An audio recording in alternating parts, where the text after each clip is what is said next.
예, 민수기 10장 12절 29절입니다. 오늘은 무리바의 물입니다. 무리바의 물, 마사와 무리바 이런 말 들어보셨죠? 교회 오래 다닌 사람들은 이제 그런 걸 이제 좀 듣게 됐죠. 마사와 무리바 이런 거. 민수기 20장 24절 말씀, 민수기 20장 24절 말씀 같이 읽겠습니다. 너희가 무리바의 물에서 내 말을 거역하였으므로 아론은 자기 백성에게로 거두어지리니 그는 내가 이스라엘 자손에게 준 땅에 들어가지 못하리라. 그는 들어가지 못하리라. 왜? 무리바의 물에서 내 말을 거역하였으므로. 너희가 무리바의 물에서 내 말을 거역하였으므로. 하나님께서 이 모세와 아론이 지은 죄를 세 가지를 지적하셨어요. 뭐 같아요? 우리는 이제 생각에 성질 냈다, 반석을 내리셨다, 뭐 이런 게 이제 우리가 생각하는 죄고, 주님께서 너희가 성질을 내었으므로, 분노하였으므로 그런 거는 이제 안 나오죠. 그거는 이제 우리가 생각하는 죄고, 하나님이 성경에 기록한 죄는 지금 본문에 나온 것처럼 내 말을 거역하였으므로, 다음에는 너희가 나를 믿지 아니하였으므로, 다음에는 하나님을 그렇게 백성들 앞에서 그렇게 구분하지 아니하였으므로, 이 세 가지 구별하지 아니하였으므로, 이 세 가지가 이제 모세와 아론이 가나안 땅으로 들어가지 못하는 이제 이유, 하나님께서 제시하신 이유, 죄로 나옵니다. 예. 오늘 공부할 본문은 광야의 반석에서 물을 내신 후의 일장입니다. 모세가 반석에게 말하라는 주의 명령에도 불구하고 반석을 2번이나 자기 막대기를 가지고 내려쳤습니다. 그럼에도 주님은 반석에서 물을 풍성히 내셨지만, 이 일로 모세와 아론은 약속의 땅 가나안으로 들어가지 못하고 거기서 죽게 됩니다. 이곳 가데스에서 물을 낸 반석이 있는 곳을 마사와 무리바라 불렀는데, 마사는 뜻이 시험, 유혹, 템테이션이라는 뜻이고요. 마사. 무리바는 스트라이프, 다툼, 투쟁이라는 뜻입니다. 성경에서 마사와 무리바라 불린 곳이 두 곳 나옵니다. 두 곳이에요. 한 곳은 르비딤이에요. 르비딤. 한 곳은 지금 여기 가데스고요. 두 곳을 이제 마사와 무리바라 하는데 두 곳에서 다 반석에서 물이 난 곳이었죠. 예. 예, 이제 르비딤에서 처음으로 이스라엘은 물이 없어서 죽게 되었다고 불평을 했는데, 모세가 출애굽기 17장 2절에 너희가 어찌하여 나와 다투느냐, 너희가 어찌하여 주를 시험하느냐, 이게 마사죠. 너희가 어찌하여 주를 시험하느냐, 나와 다투느냐, 이게 무리바라 그랬어요. 다툼과 시험의 장소란 뜻에서 마사와 무리바라는 이름이 나왔습니다. 출애굽기 17장 7절, 그가 그곳의 이름을 마사와 무리바라 하였으니 그 까닭은 이스라엘 자손의 다툼 때문이요 또한 그들이 주를 시험하여 이르기를 주께서 우리 가운데 계신가 아니 계신가 했기 때문이니라. 마사와 무리바라 하였으니 그 까닭은 왜 마사와 무리바라 했느냐, 해석이 나오죠. 이스라엘 자손의 다툼 때문이요. 다툼 때문이요. 그리고 또한 그들이 주를 시험하여 이르기를, 시험하여 이게 마사, 다투다 이게 무리바라 그랬습니다. 광야에서 이스라엘은 반복적으로 주를 시험하고 모세와 아론을 대적해서 불평을 했고 다투었습니다. 하나님은 르비딤의 반석에서 풍성히 물을 내주었지만 세월이 흘러 이곳 가데스에서 다시 한번 주를 시험하고 불평했고 주께서 그들을 위해서 물을 내셨습니다. 주님은 이곳을 또 한번 마사와 무리바라고 했습니다. 성경에서 무리바의 물이라고 하면 르비딤과 가데스 두 곳 중에 한 곳입니다. 여러 문맥에 따라서 이제 둘 중에 하나예요. 이제 성경에 총 5번, 6번 나오는데 읽을 때마다 이제 뒤에 나올 때 무리바 하면 이걸 이제 찾는 거죠. 성경에서 무리바의 물이라고 하면 이제 두 곳 중에 하나라고 그랬어요. 성경의 엄정한 명령 중 하나가 뭐죠? 불평하지 말라 합니다. 불평하지 말라. 뭐 해야 되죠? 그러면 감사하라죠. 불평도 감사도 못할 것 같으면 침묵하고요. 침묵은 불평보다 낫고 감사보다 못해요. 근데 불평하지 말라. 그 다음에 감사하라요. 그럼 모든 일에서 감사하라. 범사에 감사하라. 모든 일에서 감사하라. 예. 고린도전 10장 10절에 또한 그들 중에 어떤 자들이 불평하다가 파멸시키는 자에게 멸망을 당하였으니 너희는 그들과 같이 광야의 회중들과 같이 광야의 이스라엘과 같이 불평하지 말라. 주님은 모든 일에서 감사로 합니다. 그런데 이스라엘은 항상 불평했고 주를 시험하고 다투었습니다. 야고보서 5장 9절에 형제들아 서로 불평하지 말라. 그리하여 너희가 정죄를 받지 아니하리라. 보라 심판자께서 문 앞에서 계시느니라. 형제들은 서로에게 불평해도 정죄를 받습니다. 그리하여야 서로 불평하지 말라. 서로 불평해요. 예? 목사와 집사, 성도와 성도, 형제와 자매 서로 불평하고 막 이렇게 교회에서 그러면 불평하지 말라. 그리하여야 너희가 정죄를 받지 아니라. 그리하면 너희가 정죄를 받으리라 이 말이죠. 불평하면 정죄를 받아요. 보라 심판자께서 문 앞에 서 계시느니라. 형제들은 서로에게 불평해도 종죄를 받습니다. 자, 본문을 보겠습니다. 주께서 모세와 아론에게 이르시되 너희가 나를 믿지 아니하고 이스라엘 자손의 눈에서 나를 거룩히 구별하지 아니하였나니 그러므로 너희는 이 회중을 내가 그들에게 준 땅으로 데리고 들어가지 못하려 하시니라. 여기 지금 두 가지 죄가 나오죠. 주께서 모세와 아론에게 이르시되 너희가 나를 믿지 아니하고 이게 1번이에요. first. 첫 번째 first sin 첫 번째고 이스라엘 자손의 눈에서 나를 거룩히 구별하지 아니하였으므로 이게 하나님께서 하시는 일이라 이렇게 하나님의 이름으로 하나님의 영광을 위해서 일을 해야 되는데 우리가 너희를 위하여 이랬죠. 그리고 이스라엘의 자손의 눈앞에서 나를 거룩히 구별하지 아니하였으므로 주의 이름을 드러내지 아니하였으므로 이렇게 주께서 하시는 일이고 주께서 명하신 일이다 이렇게 하지 아니하였으므로 말이야. 그러고 너희는 이 회중을 내가 그들의 준 땅으로 데리고 들어가지 못하리라. 이것이 이제 하나님께서 모세 아론을 이제 여기까지 하신 이유죠. 주께서 모세와 아론에게 말씀하셨습니다. 너희가 나를 믿지 아니하고 이 말씀에 따르면 모세와 아론은 주와 그분의 말씀을 믿지 않았습니다. 반석에게 말하라 그리하면 그 반석이 물을 내리라 물을 풍성히 내리라 한 주의 말씀을 믿지 않았다고요. 말하면 물을 낸다는데 말하면 물을 낸다고 생각하지 않고 쳐야 낸다고 생각했던 거죠. 그래서 이게 첫 번째 믿지 않았다 이거. 너희가 나를 믿지 아니하고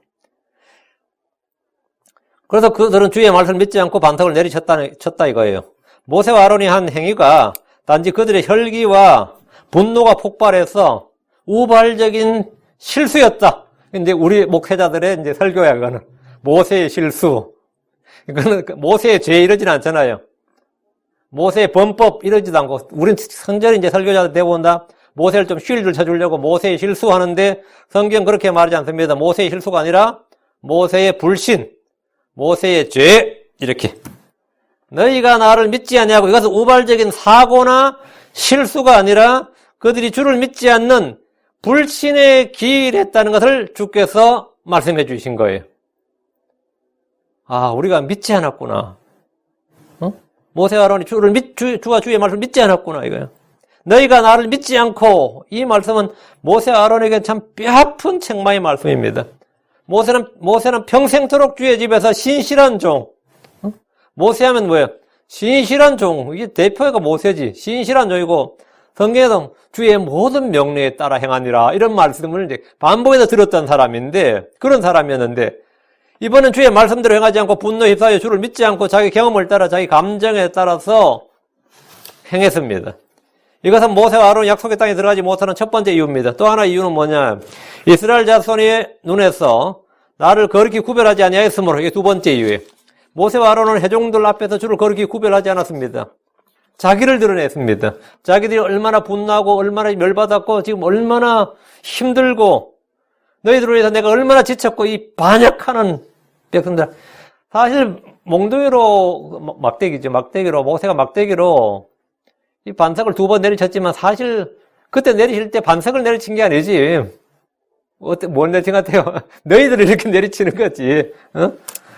회중들을 그렇게 사실 내리치는 그 심정으로 회중들을 내리치고 싶은 그 회중들을 그렇게 하나 잡아다 그냥 내리쳐야 되는데 그 심정과 그걸 담아서 그냥 반석을 내리친 거예요. 뭐 잘 맞았죠. 모세는 주께서 회중들을 위해 물을 내신다는 사실을 선포하지 않고 너희 반역자들아 이제 들으라 우리가 너희를 위하여 이 반석에서 물을 내야만 하랴 이랬습니다.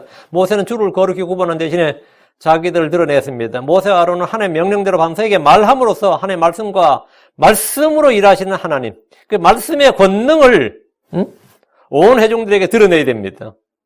그런데 모세는 말씀으로 반석에서 물을 내시는 하나님의 권능을 완전히 가려버렸습니다. 반석을 침으로써 모세는 주님을 거룩히 구별하지 않고 자기의 분노를 드러냈습니다. 다시 12절 그러므로 너희는 이 회중을 내가 그들에게 준 땅으로 데리고 들어가지 못하리라 하시니라. 하나님은 모세와 아론에게 곧바로 징계와 심판을 선포하셨습니다. 모세와 아론은 그들의 죄로 인해 주께서 상속유업으로 주신 땅 가나안으로 들어가지 못합니다. 모세의 직무는 광야에서 끝이 납니다. 아론도 마찬가지입니다. 가나안 땅으로 들어가는 일은 모세의 사역이 아닙니다. 모세는 처음부터 백성들을 약속의 땅으로 인도하는 것이었는데 위대한 여정이 여기서 스탑! 그치게 된 겁니다. 미리암이 이곳에서 죽었고 모세와 아론도 이곳에서 죽게 됩니다. 이 구절에서 주의할 것은 가나안 땅을 구원으로 설정해서 이 한국교회 목사님들이 많이 오해하는 것 중에 하나가 가나안을 구원의 땅으로 생각해서 가나안 땅에 들어간 사람은 좀 극히 적다. 요소 갈렙밖에 없었다. 이런 식으로 해서 구원에서 얼마든지 떨어질 수 있다. 구원은 극소수만이 받는다. 이런 식으로 구원받지 못했다. 구원은 떨어질 수 있다. 이렇게 설교하는 걸 자주 듣습니다. 그는 완전한 오류입니다. 그렇게 해석하면 모세와 아론도 구원받지 못한 거예요. 모세와 아론, 미리암 다 구원받지 못한 거라고. 그건 말이 안 되는 거지. 가나안은 구원의 모형이 아닙니다. 가나안은 구원이 아니에요. 13절입니다. 이스라엘 자손이 주와 다투었고 그분께서 그들 가운데서 거룩히 구별되셨으므로 이것은 무리바의 무리니라. 이스라엘 자손은 모세와 아론에게 불평하고 다투었지만 성경은 그들이 주와 다투었다고 말합니다. 그들이 한 불평은 주께 한 불평입니다. 모세와 아론은 주를 거룩히 구별하지 않았지만 주님은 그들 가운데서 거룩히 구별되셨습니다. 이게 뭔 말이에요? 구별 안 했는데 어떻게 구별되신 거예요? 모세와 아론의 죄에 대해서 징계하심으로써, 모세와 아론을 심판하심으로써 죄와 불순종에 대한 하나님의 심판과 징계는 외모에 구별이 없다는 사실을 분명히 보이셨기 때문입니다. 하나님은 고라만 친 게 아닙니다. 백성들도 치셨고 불신자들 다 치셨어요. 불평한 자들 치셨어요. 그러니까 모세도 지금 성질을 내고 있는데 모세는 특혜 예외냐? 아니다. 모세와 아론도 못 들어간다 이거예요. 여기서 죽는다 이거죠. 이 38년 동안 그들이 광야를 돌았는데 초반 2년 빼고요. 38년 동안 이들이 이제 가데스에서 다시 가데스까지 오는데 38년 걸렸단 말이죠. 근데 38년간 돌 때 자기들은 어쨌든 가데스에서 반역으로 말미암아 지금 38년 놀고 광야에서 다 죽은 거 아니에요. 모세와 아론은 미리암은 안 죽었다고. 근데 모세와 아론, 미리암도 결국 여기서 죽는다고. 여기서 죽었다고. 불신과 불순종에 대한 징계와 심판은 예외가 없다. 하나님은 외모를 존중하지 않는다. 하나님은 믿는 자들을 외모에 따라 차별하지 않으시듯이 징계와 심판에도 외모를 따라 차별하지 않습니다. 이전에 10명의 정탐꾼들로 해서 모든 백성들이 불신과 불순종으로 광야에 쓰러져 죽었듯이 모세와 아론 역시 그들의 불신과 불순종으로 인해서 이 광야에서 죽게 되었습니다. 그건 동등한 거단 말입니다. 백성들에게 내려진 징계와 심판은 모세와 아론에게도 동일하게 내려졌습니다. 누구든지 죄를 범하는 그 호는 뭐라고? 죽으리라 하는 데는 모세와 아론도 예외가 없었다 이 말입니다. 예외가 없었다. 예. 그래서 그걸로서 그들 가운데서 거룩히 구별되셔서 모르고 하나님은 진짜 모세와 아론조차도 여기서 죽이시는구나 이거. 이것은 무리바의 무리니라. 무리바의 무리라 모세와 주와 다투었다는 의미에서 다툼의 무리란 뜻입니다. 그들이 이제 백성들이 모세와 다투고 주와 다투었다는 의미에서 다툼의 무리란 뜻인데 성경 무리바의 무리라 불리는 장소 두 곳이라 했죠. 르비딤에 있는 무리바의 물과 가데스에 있는 무리바의 물입니다. 민수기 27장 14절 신사막에 신광야 신사막에서 회중이 분쟁할 때 너희가 내 명령을 거역하고 그 물에서 그들의 눈앞에서 나를 거룩히 구별하지 아니하였느니라. 그것은 신광야의 가데스에 있는 무리바의 물이니라 하시니라. 무리바의 물은 주께서 부르신 이름입니다. 14절입니다. 모세가 가데스에서 에돔 왕에게 사자들을 보내며 이르되 당신의 형제 이스라엘이 이같이 말하기를 우리가 당한 모든 고난을 당신도 아시거니와. 모세는 가데스에서 에돔 왕에게 사자들을 보냈습니다. 가나안 땅으로 가라면 에돔을 통과해야 했기 때문입니다. 에돔은 이삭의 아들 에서의 후예들이 사는 거주지요. 그들 민족의 이름을 일컬어서 에돔합니다. 에돔의 땅은 가데스 북동쪽에 있었고 사해 남쪽 홍해의 북동면 아카바만에 있는 산악지대에 있습니다. 이스라엘은 에돔 땅을 통과해서 가나안 동쪽으로 가서 요르단을 건널 계획이었습니다. 모세는 사자들을 에돔으로 보내 그 땅을 통과하게 해줄 것을 구했습니다. 왜 그런가 하면 이 에돔 땅으로 왕의 대로가 나 있었기 때문입니다. 킹스 하이웨이, 왕의 대로가 나와 있었는데 지금은 지금 실크로드예요. 왕의 대로 나 있었기 때문에 이스라엘이 이 길로 바로 통과해야 되고 이 길 통과 안 하면 산악지역을 통과해야 되는데 너무 많은 인원이 우회하기는 어려웠기 때문에 이제 은혜를 강구한 거죠. 그래서 이렇게 하면 바로 에돔만 통과하면 이제 모압 암몬을 통과하면 요르단 동편에 도착하게 됩니다. 그럼 요르단 건너면 가나안 땅이 되는 거죠. 그래서 모세는 이제 에돔 왕에게 사자들을 보내서 뭐라고 말할 것인가? 에돔 왕에게 뭐라고 말해야 될지 이제 말을 넣어줬어요. 당신의 형제 이스라엘이 같이 말하기를. 자신들의 신분을 뭐라고 한 거예요? 당신의 형제 이스라엘. 그 야곱과 에서는 쌍둥이 형제였다고. 그리고 당신의 형제 이스라엘이 같이 말하기를. 모세는 자기들이 에돔의 형제라는 사실을 말했습니다. 이 말은 당신은 나의 형제다. 내가 당신의 형제라면 당신도 나의 형제다 말이. 우린 서로가 형제다. 형제는 뭐 해야 된다고? 서로 친절하고 서로 돕고 서로 사랑해야 된다고. 야곱과 에서는 각기 이스라엘과 에돔 민족이 되었습니다. 민족과 국가가 된 거죠. 이 둘은 모두 한 아버지를 둔 쌍둥이 형제였습니다. 할아버지가 아브라함, 아버지가 이삭이란 말이죠. 모세는 당신의 형제 이스라엘이라고 함으로써 형제로서 혈연 공동체지, 형제로서 호의를 구했습니다. 이들은 같은 혈통만 가진 것이 아니라 어린 나이에 할례를 받았고 둘 다 하나님을 믿는 민족이었습니다. 이들 둘은 모두 아브라함의 손자였고 이삭의 아들들로서 서로에게 친절을 베푸는 것은 당연한 일입니다. 그 중동 국가에서 친구여, 형제여 이래버리면 굉장히 친밀한 거예요. 지금도 뭐 형제여 하면 지금 아랍 사람들은 형제여 하면 되게 친밀한 관계예요. 그래서 우리가 당신의 형제 이스라엘 하면 우리와 당신은 적이 아니라 형제로서 앞으로 지금도 형제고 과거에도 형제였고 지금도 형제가 되고 앞으로도 형제로서 우호 관계를 맺고 그렇게 살자. 뭐 이런 의미죠. 모세가 당신의 형제로 한 것은 우리는 당신의 적이 아니고 당신은 우리의 적이 아니다. 이 사실을 밝히고 이 땅을 통과하더라도 손해를 끼치지 않을 것이라는 사실을 말한 것입니다. 다시 14절 우리가 당한 모든 고난을 당신도 아시거니와 에돔은 이스라엘이 수백 년 동안 이집트에서 종살을 한 것을 잘 알고 있었습니다. 같은 형제였던 야곱과 그의 아들들이 이집트로 이민을 가서 파라오의 종이 된 것을 봤습니다. 에서는 빨리 세일산에다가 자리를 잡아가지고 에돔이 된 거고요. 그래서 확장을 해서 에돔이 돼서 별 문제가 없었는데 이스라엘은 어느 땅을 잡지 않고 이집트로 내려갔기 때문에 이런 일이 발생한 거죠. 이에 대해서 형제로서 동정과 연민을 가져줄 것과 호의를 베풀어 달라는 겁니다. 우리가 당한 모든 고난을 당신도 아시거니와 이 말에는 에돔은 이집트처럼 우리를 대적하거나 핍박하는 등의 학대를 하는 가해자가 되거나 적이 되지 말고 대적자가 되지 말아달라는 요구가 담겨 있습니다. 우리가 이집트에서 이렇게 고난을 당했는데 여기서는 당신들에게 고난 당한 일은 없어야 된다. 그래서 우리가 서로 싸우거나 그렇게 하지 말고 형제라는 사실을 기억하자. 역사적으로도 그렇고 지금도 앞으로도 그렇게 하자. 뭐 이게 이제 모세의 제안이었습니다. 15절 우리 조상들이 이집트로 내려갔으므로 우리가 이집트에 오랫동안 거하였으며 이집트 사람들이 우리와 우리 조상들을 괴롭게 함으로 모세는 에돔에게 이스라엘의 역사를 말하고 있습니다. 전에 야곱과 그의 아들들은 요셉의 초청으로 모두 이집트로 내려갔습니다. 그들은 이집트에서 오랫동안 거했습니다. 요셉이 죽은 후에 이집트에 요셉을 알지 못하는 다른 왕이 일어나면서 그들은 이집트 사람들이 학대를 받았고 종살이를 했습니다. 이런 역사는 에돔 왕도 이미 잘 알고 있는 이쪽에 상식인 그런 역사죠.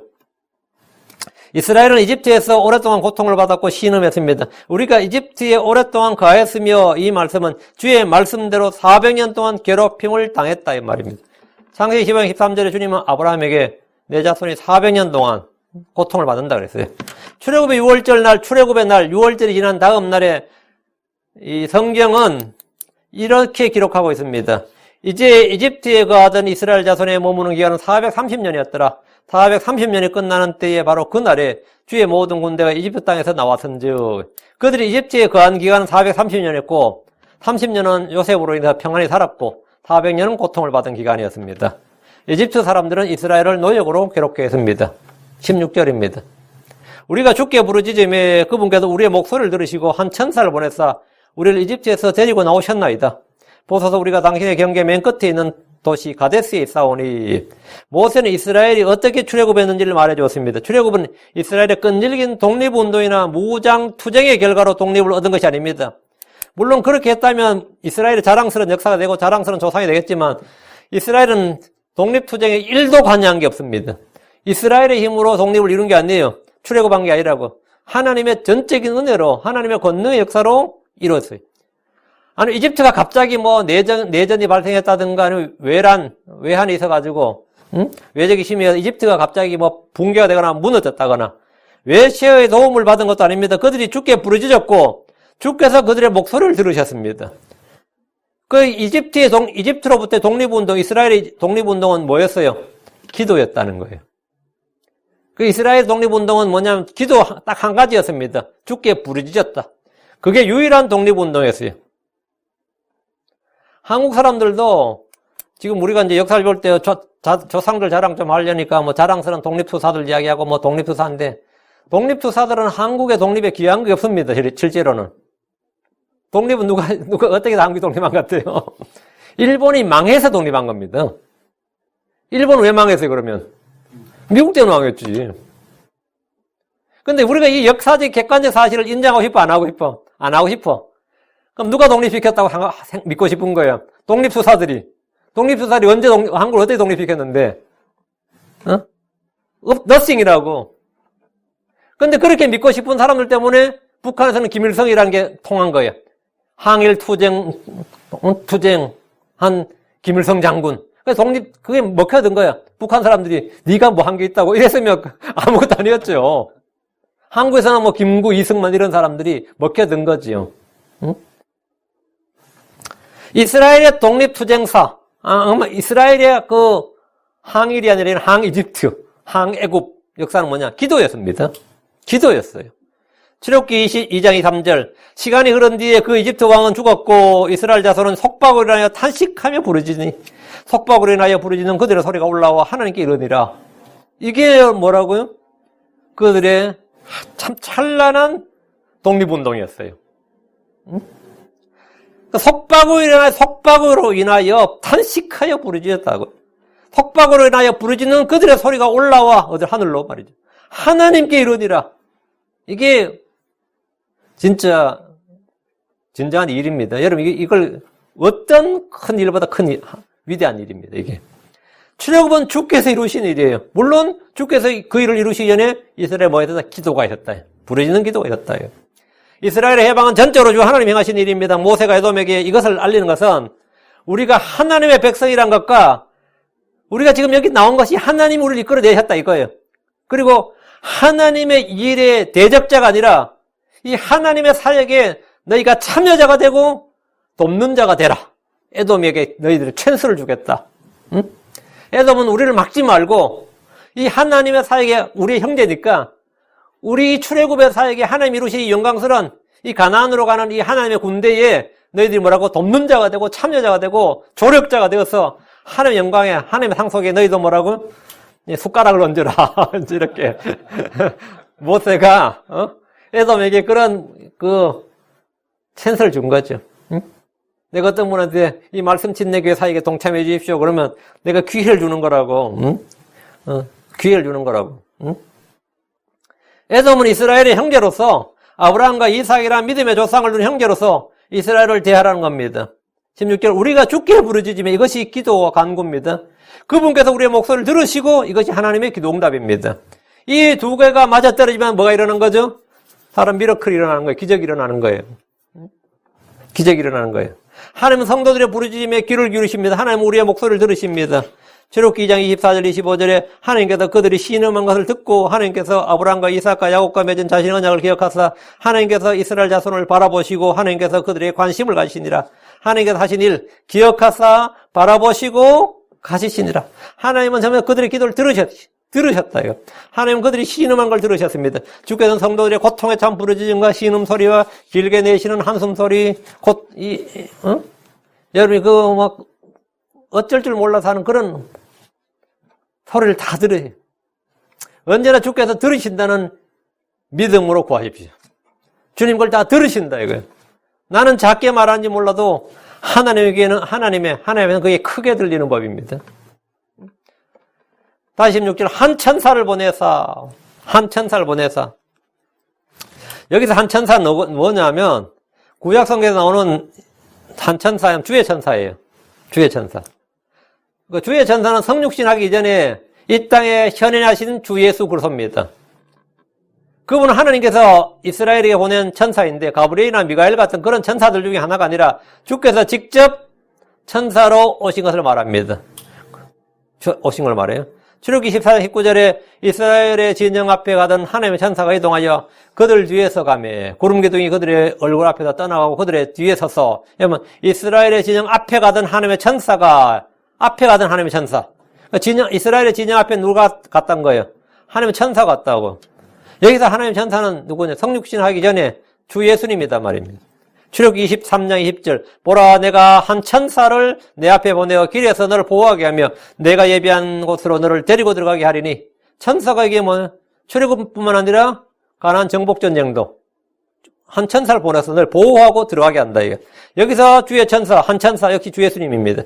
출애굽기 23장 23절 내 천사가 내 앞에 가서 너를 아모리 족속과 헷 족속과 브리스 족속과 가나안 족속과 히위 족속과 여부스 족속으로 데리고 들어가고 내가 그들을 끊어버리니 내 천사가 내 앞에 가서 이렇게 하려 하고 다음엔 뭐라 하나요? 내가 그들을 그가 아니고 내가 그랬죠. 그 내 천사가 뭐죠? 나야. 이게 삼위일체예요. 응?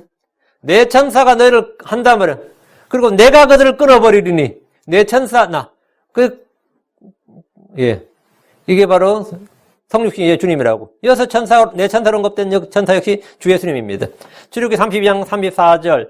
그러므로 이제 가서 내가 내게 말한 곳으로 백성을 인도하라. 보라, 내 천사가 내 앞에 가리라. 그러도 불구하고 내가 징벌한 날에 그들의 죄를 그들에게 벌하리라.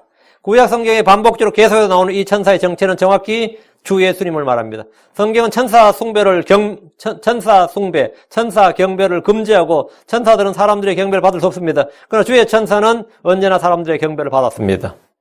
왜냐, 그는 주님이기 때문입니다. 모세는 하나님께서 보내신 한 천사가 이스라엘을 이집트에서 데리고 나오셨다고 합니다. 이스라엘을 이집트에서 데리고 나오신 분은 주 하나님이십니다. 주의 천사는 주 하나님이십니다. 모세는 에돔에게 하나님이 행하신 일을 알려줌으로써 그들이 주를 대적하는 자들이 되지 않기를 바랐습니다. 주를 대적하는 자가 되면 뭐가 되는 거죠? 저주를 받는다고요. 그래서 에돔이 하나님의 대적자가 되거나 이스라엘의 대적자가 됨으로써 주의 대적자, 주의 저주를 받는 일이 없도록 이 에돔 왕에게 이제 보낸 거예요. 사자를 보낸 거예요. 다시 16절. 보소서 우리가 당신의 경계 맨 끝에 있는 도시 가데스에 싸우니 그 에돔 땅의 경계, 국경지역, 이게 국경의 도시였다는 거죠. 가데스가. 이스라엘이 진을 친 가데스는 에돔의 서쪽 경계고 사해의 남서쪽입니다. 이곳은 에돔 왕이 직접 관할한 지역은 아니었고 이제 위로 올라가면 바로 이제 에돔의 직할 영역이 되는 거죠. 또 가데스도 사실 에돔의 영역이라고 해도 되고요. 그 맨 끝에 있는 도시 가데스, 거의 경계 지역이었던 것 같습니다. 모세는 에돔의 국경 지역에서 에돔 왕에게 사신을 보냈고 자신들의 현 위치를 알렸습니다. 17절. 원하건대 우리가 당신의 지역을 지나가게 하소서. 우리가 밭이나 포도원을 지나가지 아니하고 우물물도 마시지 않으며 우리가 왕의 큰 길로만 가고 당신의 경계를 지나갈 때까지 오른쪽으로나 왼쪽으로나 치우치지 아니하리다 하나이다 하였더라. 이 당시 에돔의 인구가 얼마인지 모르겠는데 에돔이 사실 지금 현재 이 20세 이상 인구 개수만 해도 60만 명이 넘거든요. 그럼 아내, 아들, 딸까지 합치면 200만이라고요. 좋기 적어도 아무리 보수적으로 작게 잡아도 200만. 그러다 그들의 짐승들도 있고.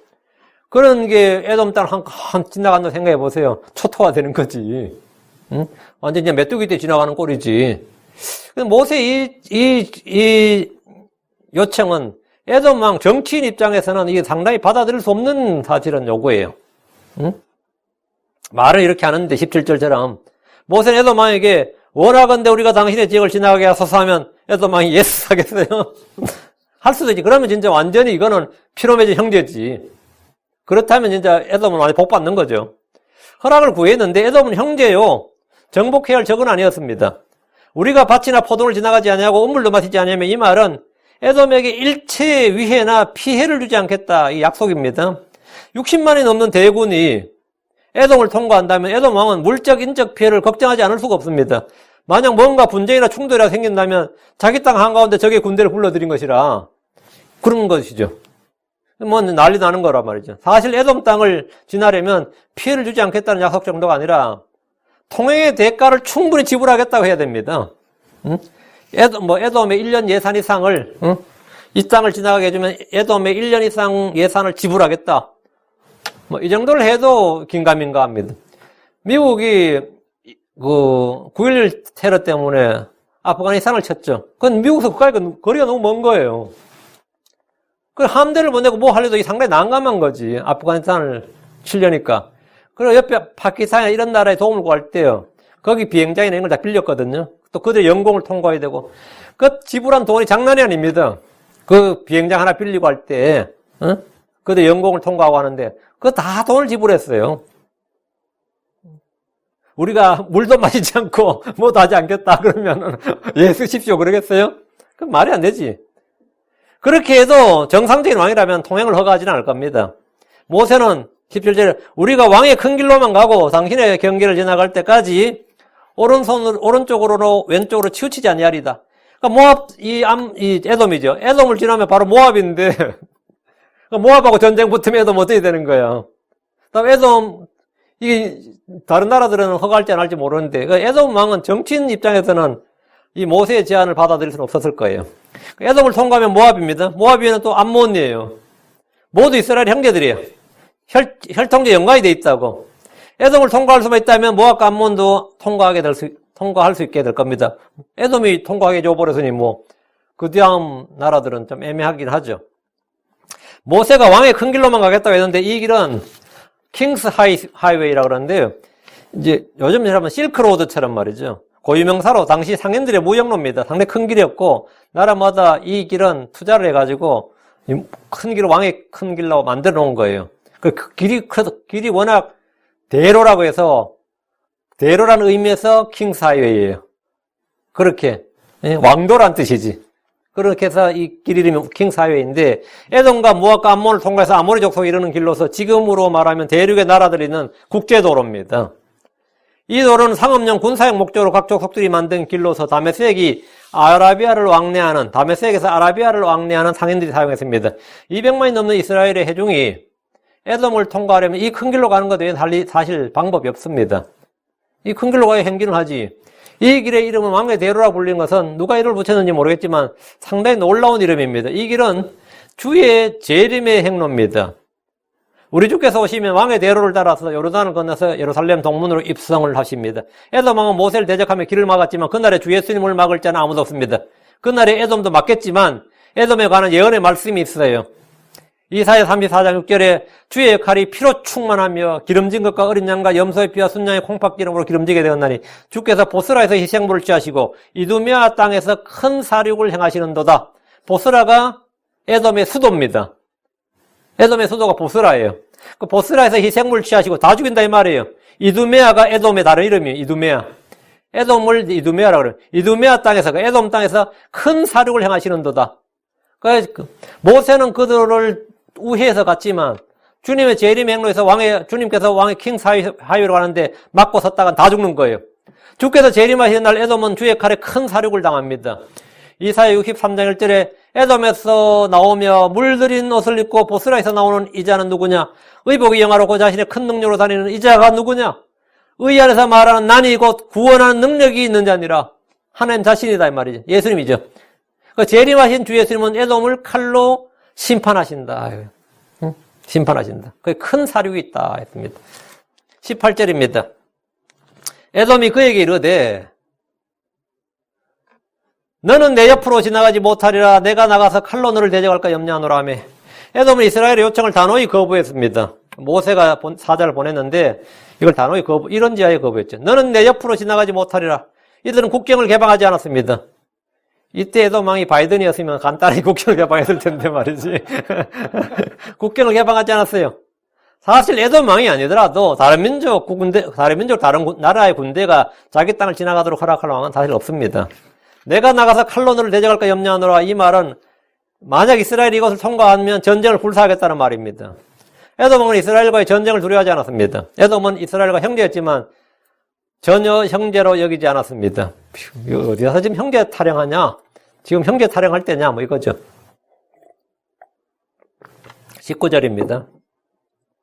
이스라엘 자손이 그에게 이르되 우리가 큰 길로 지나갈 것이며 나와 내 가축이 당신의 물을 마시면 내가 그 값을 드리리이다. 내가 내 발로 걸어서 지나갈 뿐인즉 아무 일도 하지 아니하리다 했으나 안전을 보증한다. 피해 안 입힌다. 보상한다. 물을 어차피 마셔야 될 거 아니에요. 당신의 물을 마시면 값을 드리겠다. 그러면 에돔 경제 부흥하는 거지. 응? 이스라엘 자손은 에돔 왕에게 우리가 큰 길로 지나갈 것이며 라고 할 때 큰 길은 왕의 대로로 지나가겠다는 겁니다. 나와 내 가축이 당신의 물을 마시면 내가 그 값을 드리리다. 근데 이스라엘은 순례길 동안에 에돔에게 조금도 피해를 주지 않겠다고 약속했습니다. 크리스천들이 이 세상에 살 동안 항상 가져야 하는 자세가 이겁니다. 내가 그 값을 드리리다. 그 말은 뭐예요?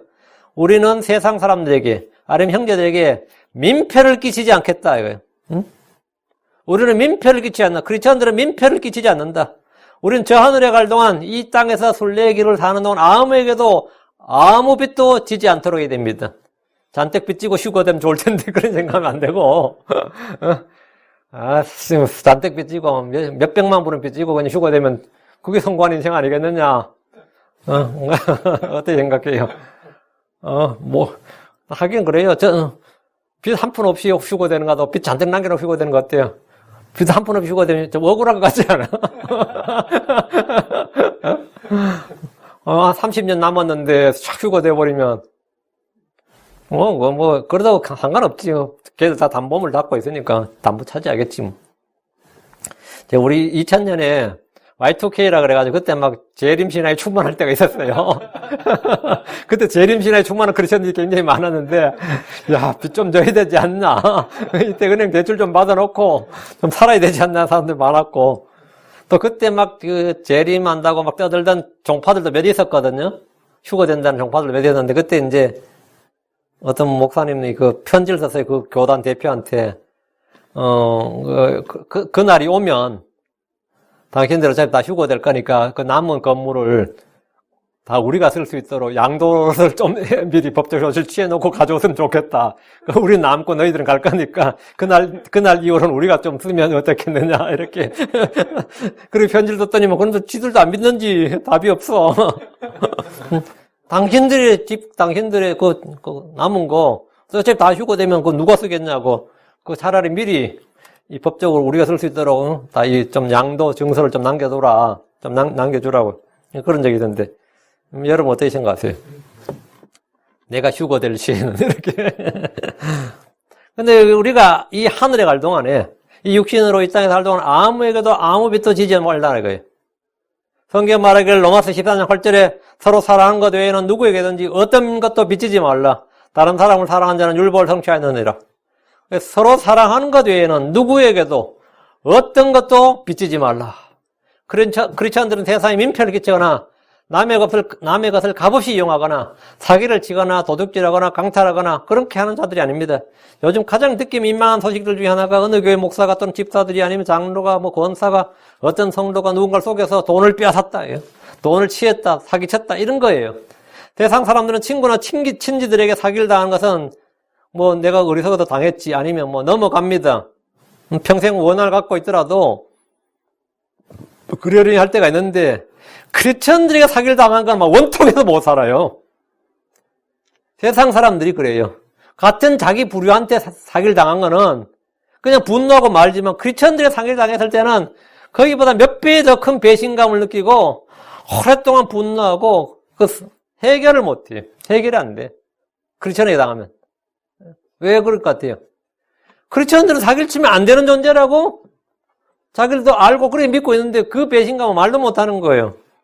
응? 크리스천이 그랬다니, 그것도 목사가 그랬다, 어느 교회 누가 그랬다 이러면 막 감당을 못하는 거죠. 그 세상 사람들은 자기들이 비록 타락한 자고 죄인들이라도 이 크리스천들만이라도 빛과 소금으로서 역할을 해주기를 기대하는 겁니다. 크리스천들은 누군가의 물을 마셔도 그 값을 치르겠다는 그런 자세로 살아야 됩니다. 내가 물을 마시더라도 값을 치르겠다.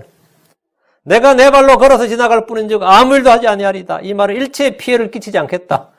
만약 피해를 끼치면 보상하겠다.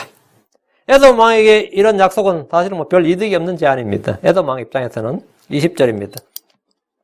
그가 이르되 너는 지나가지 못하리라 하고 에돔이 많은 백성을 거느리고 나와서 강한 손으로 그를 막으리라. 에돔의 군사력이 좀 있었던 것 같아요. 강한 손으로 그를 막으리라 이 말은 에돔 왕은 모세의 제안을 이런 자에 거절했을 뿐만 아니라 많은 백성을 거느리고 나와서 그를 막았습니다. 전쟁 준비를 한 거예요. 사실 에돔 왕의 입장에서 모세의 제안은 전쟁을 일으키기 위한 구실로 핑계로 들릴 수 있습니다. 여러분 임진왜란이 어떻게 일어난지 아시죠? 처음에 풍신수길이가 토요토미 히데요시라고 합니다. 딱 뭐라고 했는지 알아요? 전쟁을 일으킬 핑계인데 일본이 한국에게 중국을 칠 테니 조선에게 우리는 중국을 치러 갈 테니까 길을 열어달라 이랬어요. 그게 뭐냐면 정명향도입니다. 명나라를 정벌하러 갈 테니까 너는 향도가 되어다오. 길잡이가 되어다오 이 말이에요. 그러니까 이제 통신사를 조선에 보냈어요. 그 말하러. 통신사가 생각해도 그때 통신사 생각할 때 조선은 강한 나라라고 생각했어요. 말도 안 되니까 통신사가 그걸 먹어서 1.1억도 더 하거나 빼지 말고 전해야 되는데 정명향도란 말은 조선은 그 당시에 명나라의 속국비산 그런 입장인데 명나라를 치러 가는데 향도가 되어다오. 이거는 말도 안 되는 소리단 말이에요. 그래서 이 자기 그 토요토미의 말을 변개를 시킨 게 뭐냐면 가도인명이었습니다. 왕 앞에서 차마 정명향도란 말을 못 해가지고 자신이 그 너희 그 뭐라는 게 뭐냐니까 가도인명입니다. 그 뭐냐면 가도란 건 길을 빌려주십시오. 인명, 우리가 명나라로 들어갈 터이니 우리가 명나라로 들어갈 테니까 길을 빌려주십시오. 이게 지금 모세가 한 제안이지. 가도인명이라고 했어요. 정명향도란 말은 참아 못했어. 그 토요토미는 가도인명이라고 그러지 않았어요. 정도향명, 정명향도. 명나라를 치러 갈 테니까 너희는 길잡이가 되어라. 같이 치자. 그 말은 조선 치자 이 말을 이제 하는 거였고, 이제 그걸 순화한 게 가도인명이었는데, 그런데 이제 우리 역사책에 보면 그렇게 안 돼 있고, 정명가도 이렇게 가르쳐요. 우리 선생님도 그렇게 가르쳤는데, 정명가도는 토요토미가 한 말이 아닙니다. 그거는 일본군이 동래성을, 부산을 포위하고 나서, 부산, 송명현인가 그때 하여튼 송누구 장군인데 그 사람한테 정명가도라 그랬어요. 명나라를 정벌하고 할 테니 길을 비켜라. 이렇게. 그 조선은 그냥 성문열라 이 말이에요. 성문열라. 그 에돔왕이 군대를 동원해서 이스라엘을 막은 것은 일국의 왕으로서 당연한 일로 볼 수 있습니다. 이건 뭐 나쁜 일은 아닙니다. 이때 에돔이 이스라엘에게 호의를 베풀었다면, 만약에 모세의 제안대로 호의를 베풀었다면, 진짜 너희는 우리의 고륙이라 형제라 하면서 그렇게 호의를 베풀었다면 그들은 대대로 하나님의 은혜를 받고 복을 받았을 것이고 사람 이스라엘의 해중에 속했을지도 몰라요. 진짜 막 에돔이 이때 그렇게 했으면. 그러나 에돔은 이후로도 계속해서 이스라엘을 대적하며 핍박합니다. 그래서 성경은 뭐라냐면 말라기서 1장 2절 3절에 에서는 야곱의 형이 아니냐, 그러나 내가 야곱을 사랑하고 에서는 미워했으며 광야 용들을 위해 그의 산들과 유산을 피폐하게 하였느니라. 이렇게 저주가 떨어지는 겁니다. 세상 민족들이 알지 못하는 진리 중에 하나가 이스라엘을 축복하면 복을 받고 이스라엘을 저주하면 저주를 받는다는 사실입니다. 이 진리를 아는 이 국왕들 아니면 대통령 수상이 잘 없어요.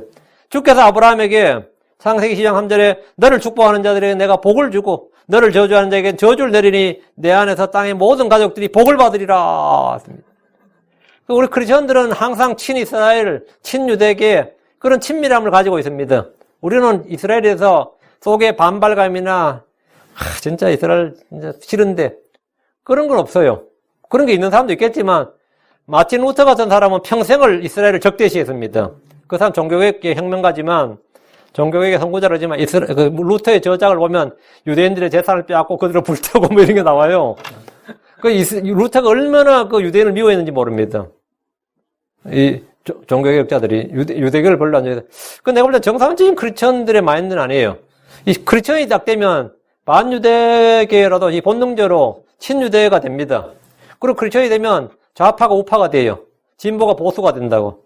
근데 나는 그런 변화가 없다 그러면 좀 회개해야 된다. 그런 변화가 없다 그러면 그 인간의 정신세계에 문제가 좀 있는 거예요.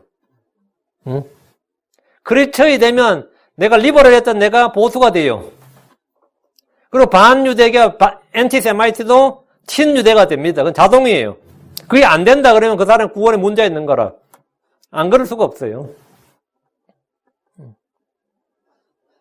그 세상 민족들이 알지 못하는 진리 중에 하나가 이제 이스라엘을 축복하면 복 받는다.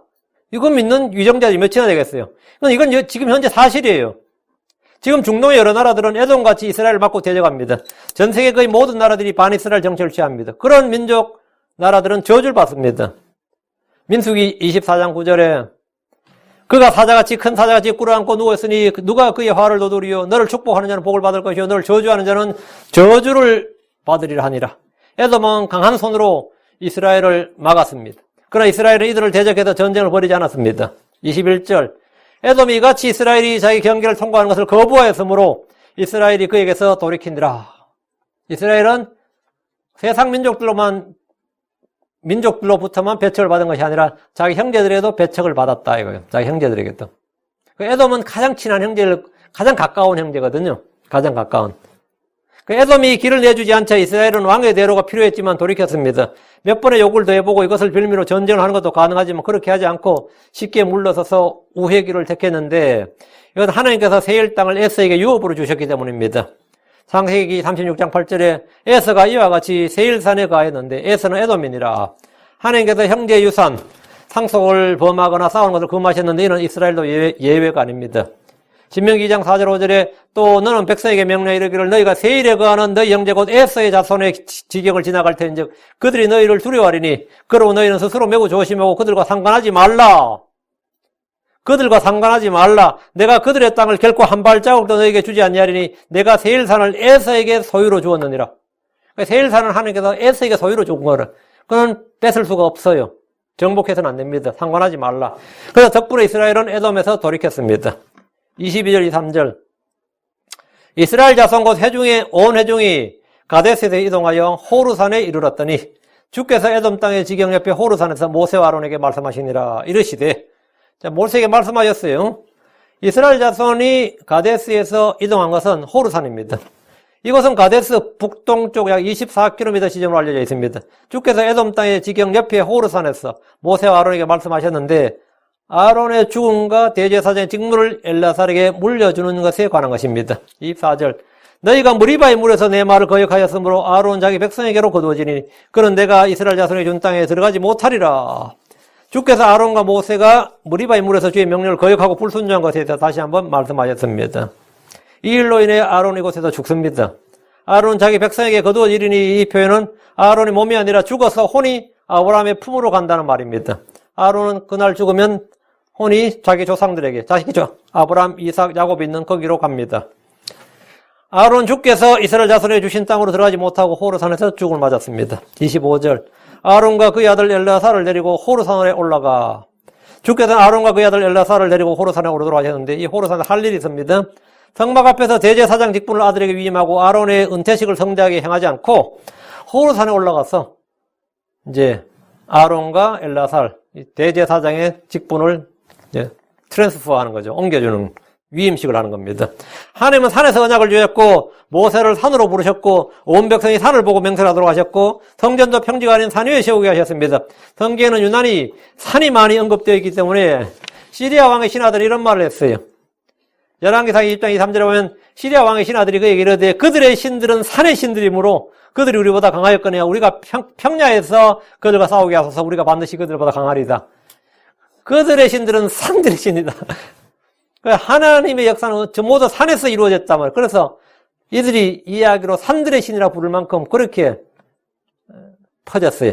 시리아 사람들은 주 하나님을 산의 신들에 했는데 이는 주 하나님과 그분의 일이 산과 밀접하게 관련되어 있기 때문입니다. 호르산은 아론이 대제사장 직분을 아들에게 물려주고 죽은 곳입니다. 26절 아론에게서 그의 의복들을 벗겨 그의 아들 엘라살에게 입히라. 아론은 거기서 죽어 자기 백성에게로 거두어지려 하시니라. 대제사장 옷을 입은 채로 죽으면 안 되고 죽을 때는 대제사장 옷을 벗고 죽으라 이 말이죠. 하나님께서 아론의 의복들을 벗기라고 하셨습니다. 우리말에도 옷 벗었다, 뭐 옷을 벗긴다 이런 말이 있죠. 옷 벗는다 이런 말이 있는데 이건 회사에서 잘리거나 아니면 퇴직하는 걸 말합니다. 내가 군복을 벗는다면 이제 군인에서 제대하거나 군에서 퇴직하는 걸 말하죠. 경찰복을 벗는다, 맞아. 옛날에 공무원들, 회사도 다 유니폼 같은 게 있기 때문에 또 관복도 마찬가지예요. 옷을 벗는다 이 말은 뭐 어느 동서고금을 다 막론하고 그 일을 퇴직하는 걸 말해요. 그 대제사장의 옷을 벗기라 이 말은 대제사장 직분은 직분에서 퇴직하는 걸 말합니다. 엘라살에게 그의 옷을 입히란 것은 대제사장의 직무가 아들에게 계승되었다는 말입니다. 하나님께서 엘라살을 초대 대제사장이었던 아론을 이어서 2대 대제사장으로 임명하셨습니다. 아론은 거기서 죽어 자기 백성에게로 거두어지리라. 주께서 아론이 언제 어디서 죽는지 말씀해 주셨습니다.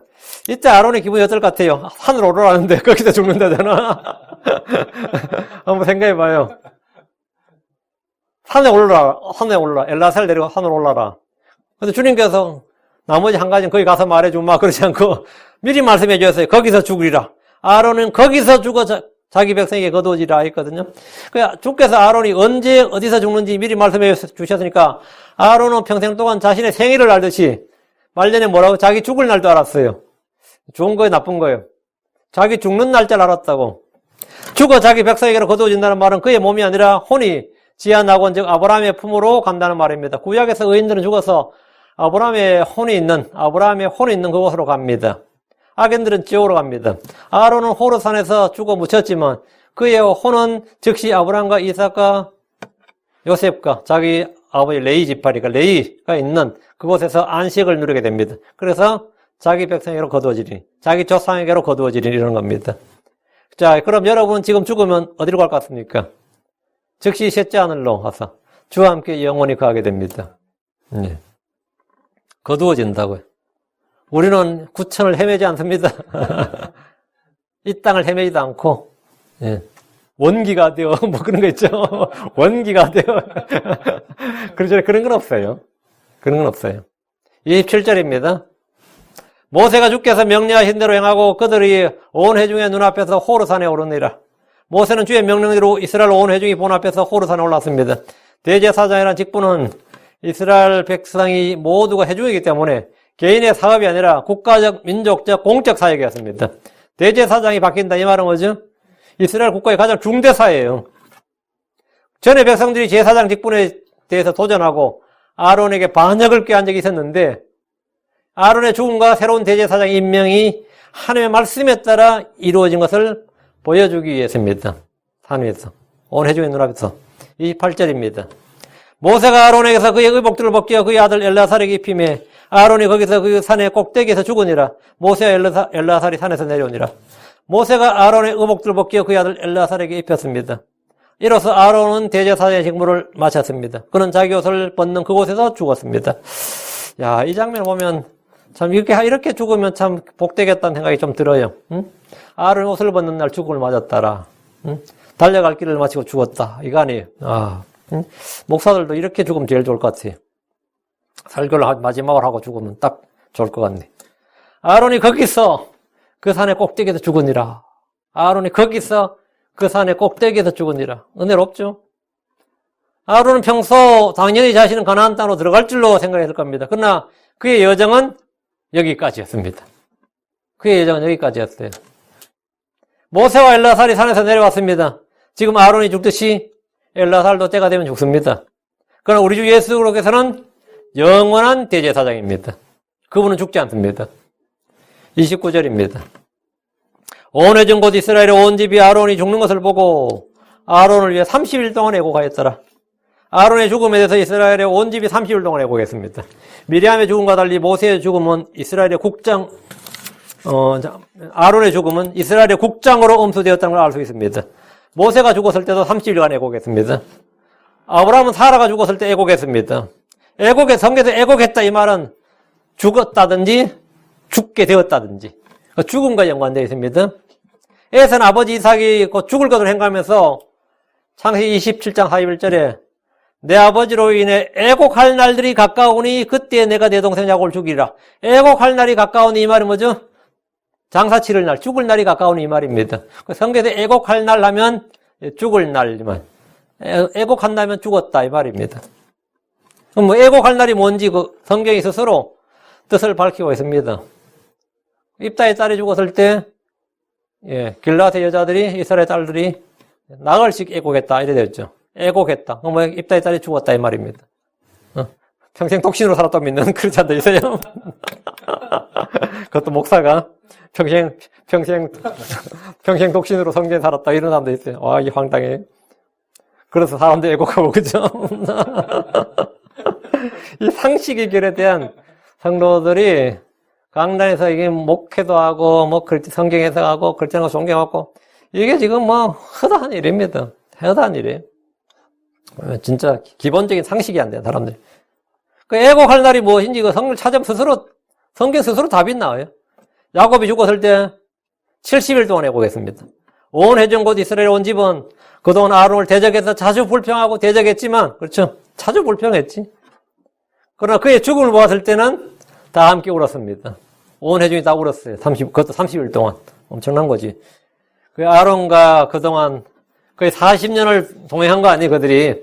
40년을 동행했고, 물론 출애굽 전에도 뭐, 이때서 아론이 뭐 활동했겠지만, 그때 공식적으로는 거의 40년을 그들을 아론과 동행을 하면서 아론의 죽음을 보면서 그들이 느꼈을 그는 엄청난 거겠죠.